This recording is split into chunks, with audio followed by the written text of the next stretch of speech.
pour revenir sur cette troïka, Adam, Ish et Isha, qui est ma lecture de l'Ancien Testament, mais qui est aussi quelque chose qui s'applique immédiatement à notre société. La femme produit, elle est enceinte, elle produit des enfants qui l'accompagnent d'ailleurs, dont elle s'occupe, et donc finalement quand elle sort avec ses enfants, elle sort avec sa production, ce qui n'est pas rien. L'homme ordinaire, lui, c'est un utilisateur. Il se sert d'outils dont il n'est pas le créateur, dont il n'est pas le concepteur. Donc la différence là entre le Ish, qui est l'homme ordinaire, et la Isha, est énorme.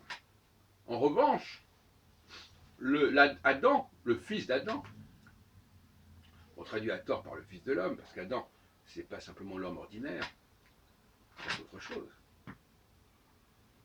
Eh bien lui aussi, il est créateur, il est créatif et il produit. Alors il produit des textes, il produit des livres, il produit un certain nombre de choses. Il n'est pas simplement un utilisateur.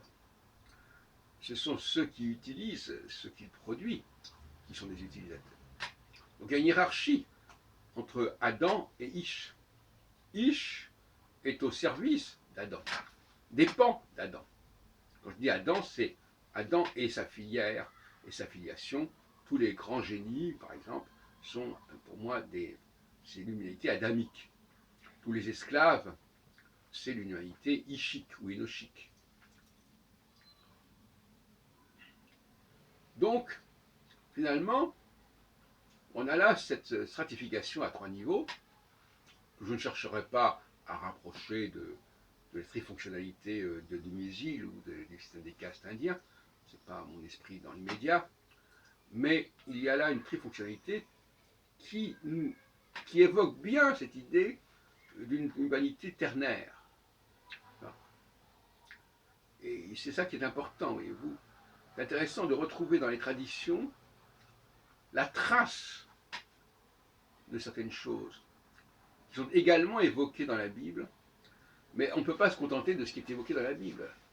Il faut confronter la Bible à la fois avec l'anthropologie telle qu'on peut l'apercevoir aujourd'hui, comment fonctionne le monde aujourd'hui, et à la fois comment des sociétés qui n'ont rien à voir avec la Bible fonctionnent et sont organisées.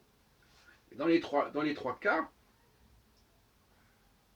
la Bible, les sociétés anciennes et notre situation actuelle, on a des convergences vers l'idée d'un système ternaire. Je ne pense pas que Dumézil ait songé aux analyses que je fais et qu'il ait rapproché le système ternaire de la Bible, parce que justement, dans la Bible, comme je l'ai déjà dit plusieurs fois, la ternarité n'est pas mise en évidence, clairement. Il y a quelque chose qui a été tronqué. On nous parle d'Adam, on nous parle de la Isha, qui après va devenir Ève. On nous dit vaguement que la Isha s'appelle Isha parce qu'elle vient de Ish, mais on ne nous dit rien sur Ish. Donc il y a une ternarité qui est avortée en quelque sorte, qui est corrompue, qui n'apparaît plus. Et ça c'est vraiment au centre de ma démarche. La Bible peut comporter des éléments rajoutés, déformés, corrompus, et si elle est précieuse, c'est un élément parmi d'autres. Ce n'est pas l'élément suffisant. Comprendre la question juive, ce n'est pas seulement la Bible, c'est aussi l'histoire du peuple hébreu, c'est aussi le judaïsme actuel. Tout ça sont des éléments qui vont s'articuler sur ce qui est dans la Bible. Mais la lecture de la Bible implique une contextualité en ce sens-là. C'est-à-dire, qu'est-ce qu'on en dit des Juifs par ailleurs? Qu'est-ce qu'ils sont devenus les Juifs par ailleurs? Et si on n'a pas ces différents points de repère, eh bien, on finit par dire n'importe quoi.